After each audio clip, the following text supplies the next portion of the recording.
My name is Melanie Gowen, and I'm an interior designer on the island.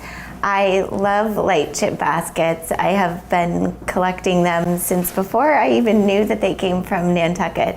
And I think this museum is such a wonderful resource to have. And Allison has done, particularly in the last year, such an amazing job of bringing to the forefront for everyone the craft and how it can be an aspect of our everyday life other than just what we historically know. You know, women on Nantucket carried Lightship baskets and all of the historic uses for them.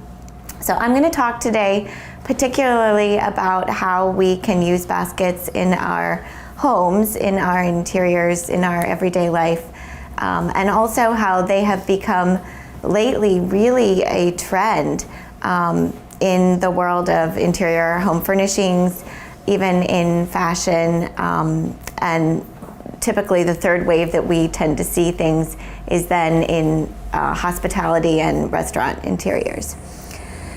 So you can see here a few non-traditional uses of the basket weave. On the left is glassware that is appliqued in a rattan weave. In the middle, we have a table that you might see in a place like Palm Beach or an island where they used a wicker weave for an elephant table. And then on the right is a rattan wrapped coffee or water pitcher. And these are all products that just came out in June that you can buy in, you know, big box stores. And so I'm using this as a way to say baskets are very on point right now. I say baskets are having a moment. I go to a furniture market in October and April down in High Point, North Carolina. That's kind of like the fashion week for home furnishings. A lot of people in the industry go and you meet new vendors and see what they have on their showroom floors so that you can then go and take that back to clients. So all of these are things that were products that were just at High Point recently. A drum table, you're seeing a lot of jute and hemp rope wrapped products where they'll take a form like this second table, the second from the left and on the far right, and then wicker used in lighting, like that little wall sconce right there. These are some other examples of weaves to show you the diversity of the applications. An outdoor chair, a TV console, a bar cabinet, desk, cane, we're seeing a lot in chairs, and this lovely wicker design. So I have a friend on Nantucket who is a basket weaver, and she has just recently launched a website where she's weaving tables and chandeliers and really amazing things that you never would typically think of using that weave for. So it's interesting to see the innovation going on. Here, a couple of bedrooms that feature basket weave that I did. And in a coastal environment, it's really a great texture to use because it is quite durable. I mean, it collects dust. I will say you have to have your duster out because some of the wicker especially can hold on to it if you don't vacuum clean it, but it's a really fun element that I'm finding a lot of clients want to use. My friend on the island, I mentioned this is a table that she's done that I've put in a couple of rental properties because it's useful. You can use it as a tray, as a basket, as a table. This is a basket weave chandelier. It's in a rental property on Center Street. When it's surrounded with a lot of other baskets, like in this museum, I think it really builds on itself, and so you can't really have too much at once, but it's really nice when you have only one piece and then it truly stands out in a space. Here's another room.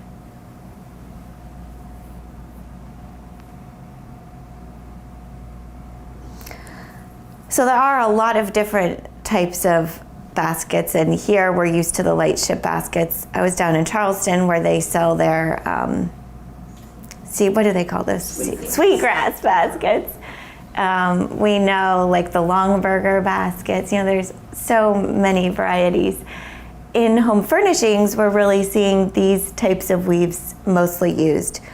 Rattan, which was covering the silver pitcher in the first picture. Wicker, we all know what wicker is.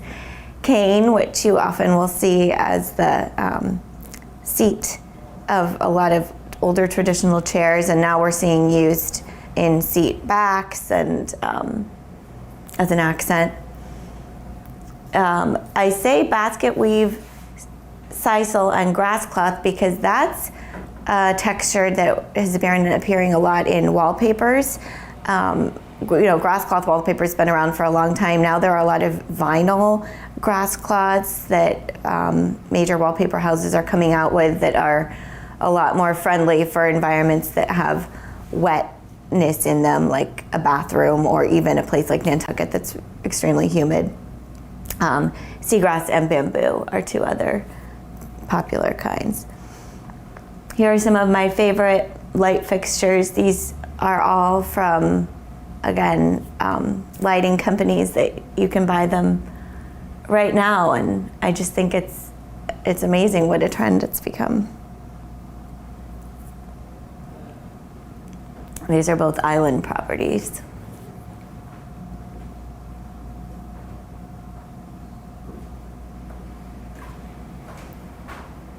The one on the right is hemp wrapped, and the one on the left is wicker. I don't know if anyone's been in the lemon press, but on Main Street, we've used some wicker shades in there to give it a beachy feel. On the light switches in the back of the restaurant, they have all of the different switches labeled, and the switch for this is they've labeled sombrero lights, which I thought was funny. So now I'm going to go through just a couple of ways that I love to use baskets in the everyday. Of course, to display on shelves, if you have them, you can use them to display shells, or in this particular that's a little tiny condo in Palm Beach I did, and they use it to just organize the coffee equipment on the counter. It's great for shells, or I collect heart rocks. I often keep Christmas cards in a basket. In closets, even in a pantry, I love to use, typically square baskets is better for that, but to roll towels, and it's such a nicer, it adds this layer, like if you have shelf paper of whether you're organizing your toilet paper or whatever, it just adds a nice layer in there. Using them as planters and flower vases. It's very common. I love to roll beach towels in them. I think in almost every single Nantucket house, in the mudroom or the entryway or somewhere, there's a basket of rolled beach towels. Super easy. In a laundry room, of course, have clean laundry, dirty laundry.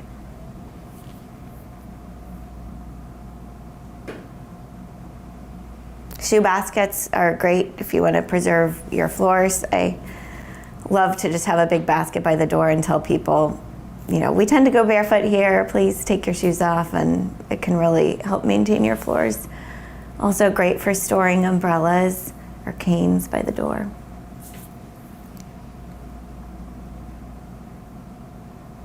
And in entertaining ware, the one thing I will say is if you have a nice bucket or a set of glassware with weave on it, they can be beautiful. I have seen them done now even in like navy blues and aquas and gorgeous colors, but you can't put them in the dishwasher.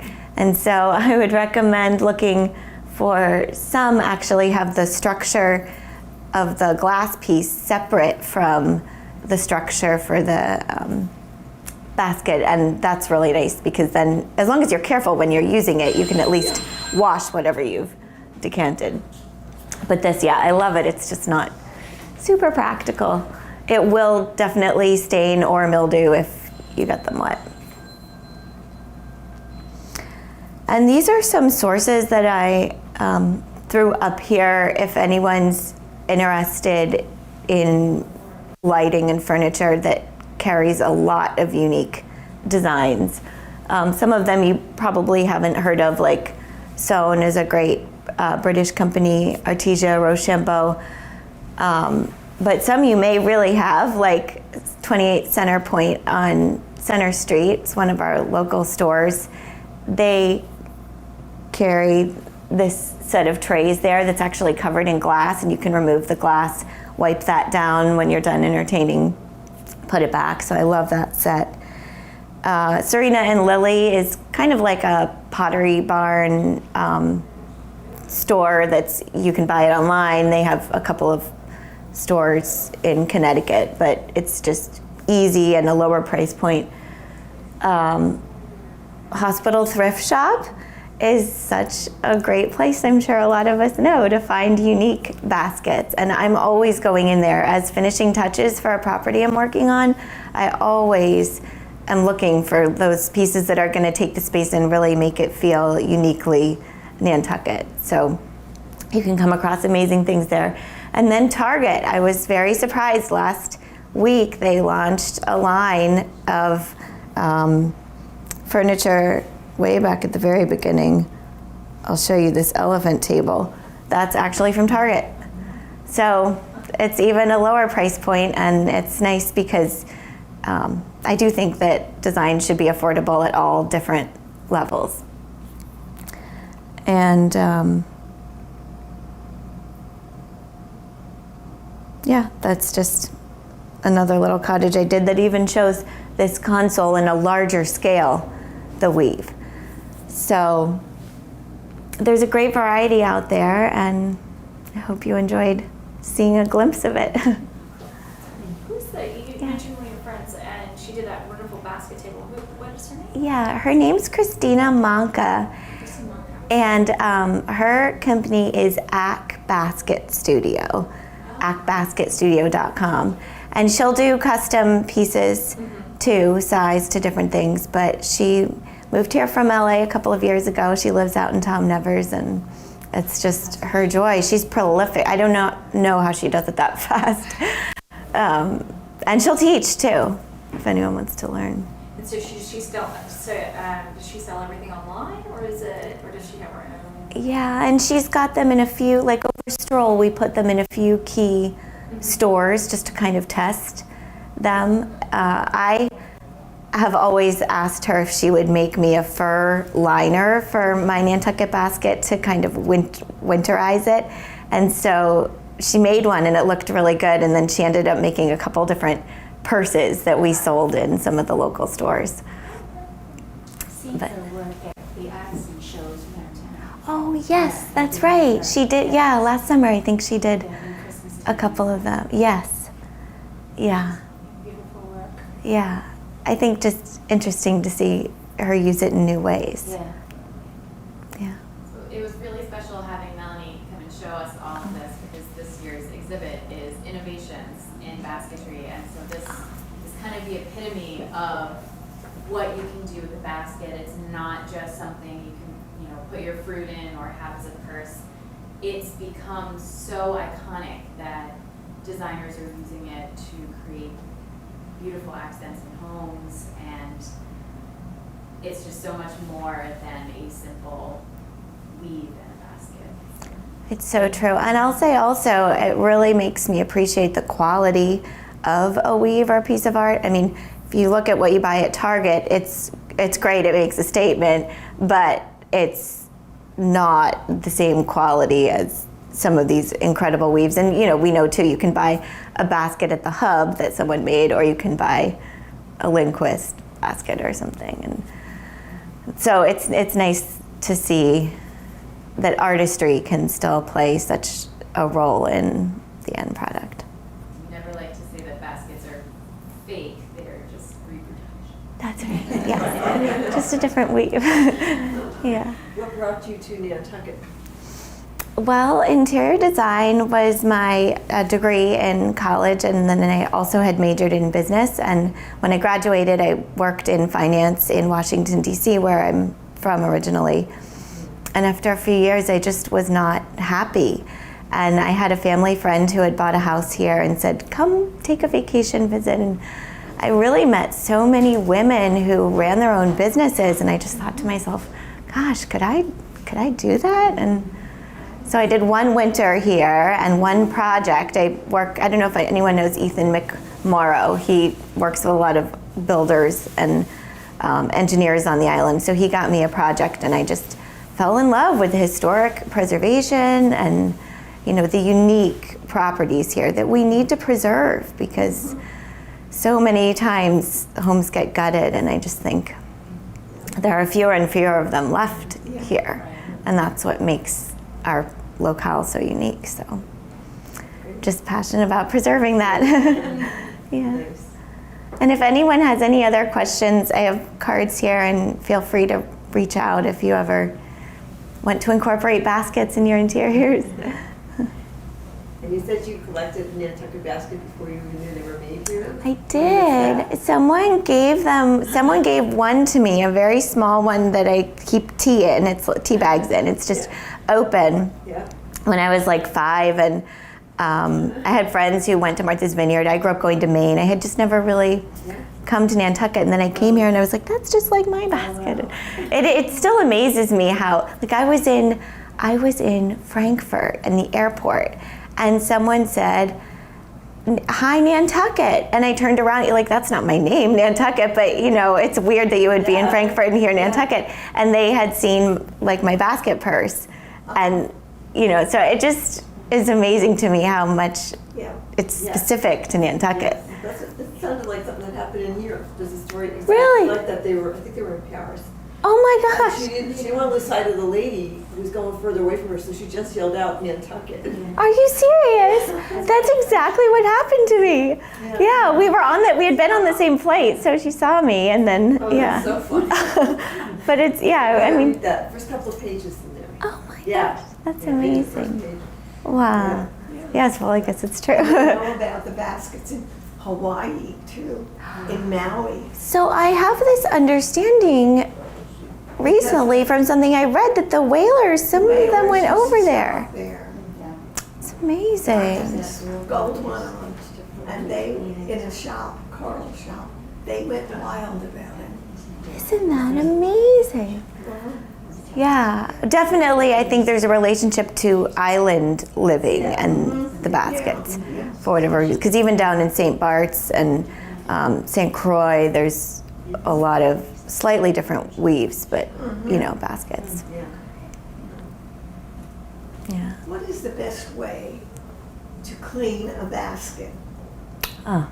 Is that, maybe that's not in your field. No. Well, so I tend to treat it like wood, and I think that an oil, like if it gets wet, that's going to dry it out. So I like to get all the dust off. If you have a vacuum cleaner that has one of those attachments with the small nose, take it in there. I've even used like a lint brush sometimes to like whisk around the inside. And then once you get as much stuff off of it, I take like a microfiber that you would use for your computer screen. Okay. And I sometimes put that in like a Murphy's oil. And I feel like it's cleaner at the end after I do that, yeah. Thank you. Yeah.